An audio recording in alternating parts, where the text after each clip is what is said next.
Hey guys, Wade from Nikijo Gaming here. Had an extravaganza on the weekend at Dragon's Lair in Adelaide, Australia. I got top 4 with Beetrooper Battlewasp. This is the list that I played. Played 3 Scout Buggy, good starter. Yeah, I know some people are only playing 2, but I think 3 is correct for the bugs I want to play. 3 Scale Bomber helps you chain block Ash, and yeah, it's just all around good card. I never used the second effect, but yeah, it's a great extender. I played 1 Sting Lancer. I don't think it's as good as people are saying it is, with both players requiring monsters in the grave. It's still very good, and I'm also only running 1 search target, so I felt it was fine to cut to 1. For the Battlewasps, I played 3 Sting, which is the best one you want to see. This is the best normal summon you can have. A lot of the time I opened the Sting with the Scale Bomber, and it was just great. I played 3 Pin the Bullseye. I think this one is better than the Twin Bow Attacker because it doesn't lock you into insects, and you can negate this effect with the Cicadia King and just keep flooding your board. So that's why I opted to play 3 of this. I played 1 Twin Bow because it locks you into insects from the extra deck for the rest of the turn, but I wanted a good extender target to search off of the Sting if I opened a pin, so I opted to play 1, and then I played 1 of the Rapid Fire so that I could have a follow-up, and this was also searchable off of the Goki Pole. I played 3 Resonance Insect, great card.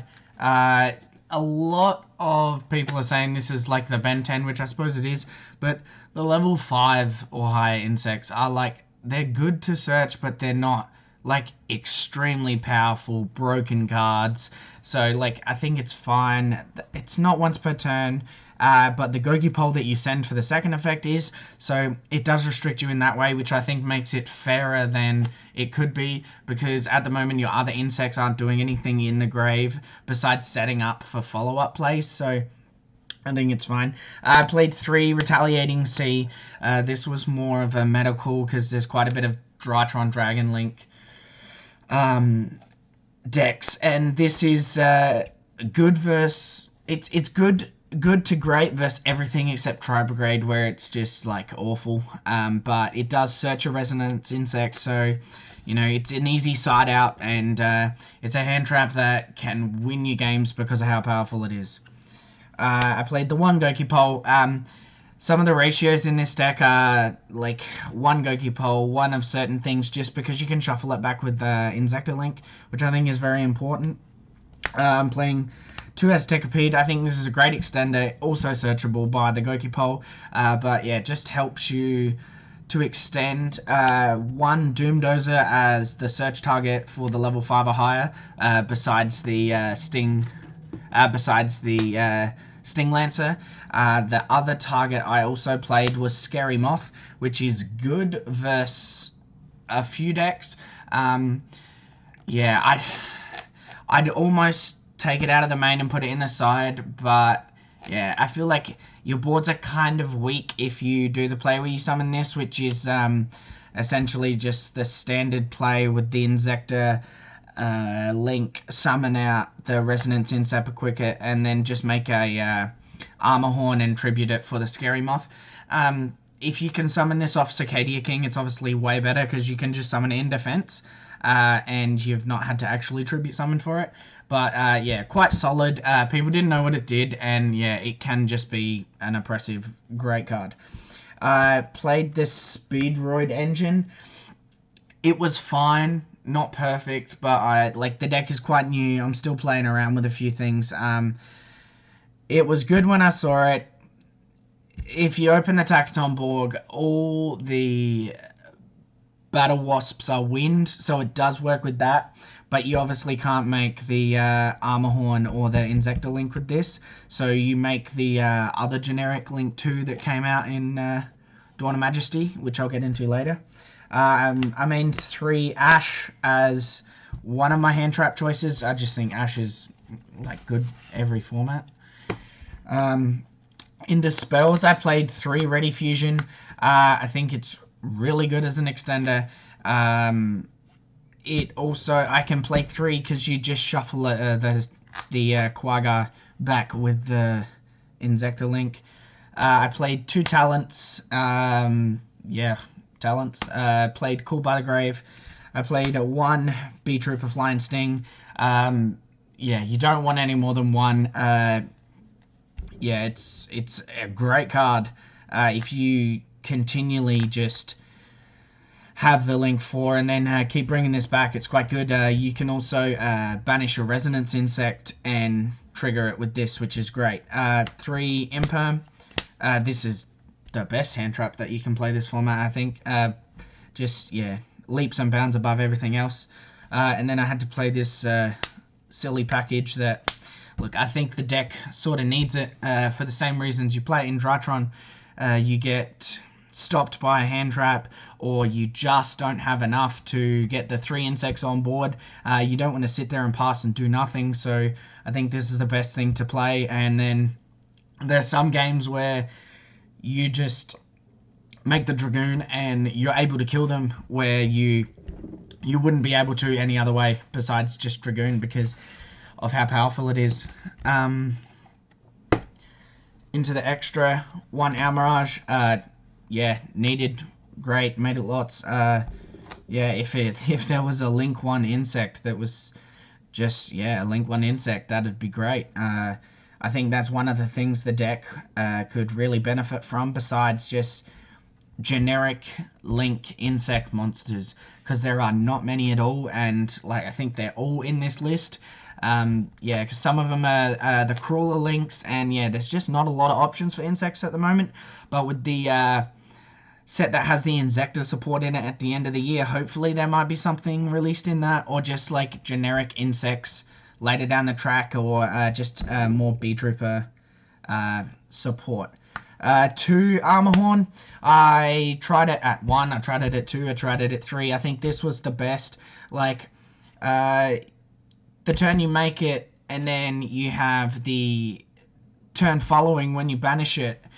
You have 4 turns with this card. If you really need to put it back, you can put it back with the Insecta Link, but if you're not winning by 4 extra normal summons over 4 turns, then you're probably just not playing the deck right. 2 of the Insecta Link.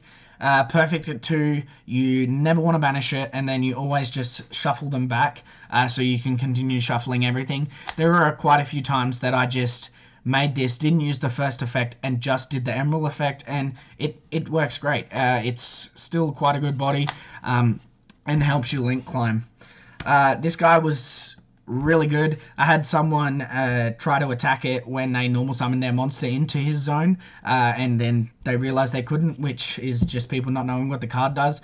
But if your opponent has smaller guys on field, you can link into this, so you are making it so it's pointing to something, and then you can kill their monster and just reborn a dude and just put extra damage on and link climb that way. I played 1 Cross Sheep. It's a flex spot. There was a combo in where you could Ready Fusion, and then this would bring back the Sting the Poison, which you can then make Boral Savage, which didn't come up because at the times it would. There was no links in the grave, or it just didn't really work. So I could consider a different level 8 synchro, but they're just flex spots at this point. The 1 Anaconda, the 1 Papillon. This is it's good. I only need 1. You shuffle it back with the Insecta, use it to link climb, or you just can end on it and then summon back a Sting and then get another negate and have a search. So it's quite solid. 1 of the Invincible Atlas. I don't think you need more than 1. You can always shuffle it back with the Insecta Link, and if they out this, they're doing well. And you have other options. I did use its pump effect once and attacked over a Dingirsu 2 game, and that was sick. 1 access to just try and kill them. This card doesn't need to be explained. Cicadia King. Really, really good. I only played one for the same reason of a lot of one-offs, is that you can shuffle it back with the Insector link. It's the best rank 3 that you can play in this deck. That is an insect. Yeah, you can do some cool combos where you use its negate on a pin the bullseye, or on this guy getting the counters, and then get a body back to board, or summon the Scary Moth in a defense, which is great. But yeah, it's a very, very good, underrated card. People just don't know what it does. For some reason, the effect is confusing to read, but Yu-Gi-Oh players can't read, so... Borreload Savage Dragon, yeah, I could just change it to an Omega, or just cut the Cross Sheep, cut this, and have more flex spots for other things. One Dragoon, because, yeah, the deck sort of just needs it at this point. There's not enough support to make it powerful and consistent, and, yeah, this helps you close out the games. You, yeah, win 2 or 3 more games out of 10 by playing this card, and that's the difference between topping and not. One Quagga Hercules, you just shuffle it back with this if you draw the second ready fusion. Side deck, I played the Kaiju package. 2 of them are searchable, which, yeah, it does come up. I'm not maining one. A lot of people are maining one, but I'm maining the Scary Moth, so I suppose that's the difference there. The Slumber's also good. I think this is your best way to stop them, because then you can Dragoon, kill the Kaiju as well, and burn for a lot of damage. I don't think this deck can really afford to play cards like Twin Twister or Forbidden Droplets, because you can't afford the discard, and you need all the cards in your hands, because they don't really do anything in the grave. And the Insector Link already requires you to discard a card, so I just don't think discarding is the way you want to go in this deck. The Slumbers were good, but I didn't resolve one, and sometimes I'd just be siding in the Kaijus just to straight out something, and then you just keep playing, because normally it's just an Apo or a single Dragoon that is the issue. One Contact C, I didn't side it in all day. It has its merits, it's really good, but yeah, I think that a lot of decks can play around it, and people aren't as silly with their boards as they used to be, so it's like not as good, but yeah, still in there. Imperial Order for going first. 2 Judgments, Red Reboot. This deck has no way to out back row, so I think that back row outs are like really important in this deck.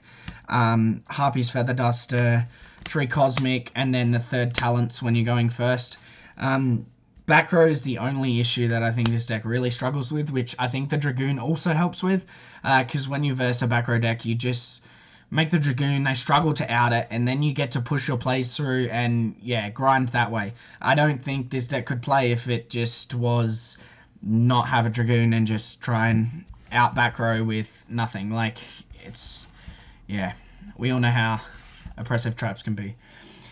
Shout outs to my team, Nikijo Gaming. Link to the Facebook will be in the description. Shout out to Nikijo Collectibles, our sponsor. The website link will be in the description. Shout out to my teammate Michael Borg for lending me some cards like the Scary Moth, and also finding me older insect cards that I just didn't have access to. Dylan Brewster for having some deck discussion with me. I really appreciate his input.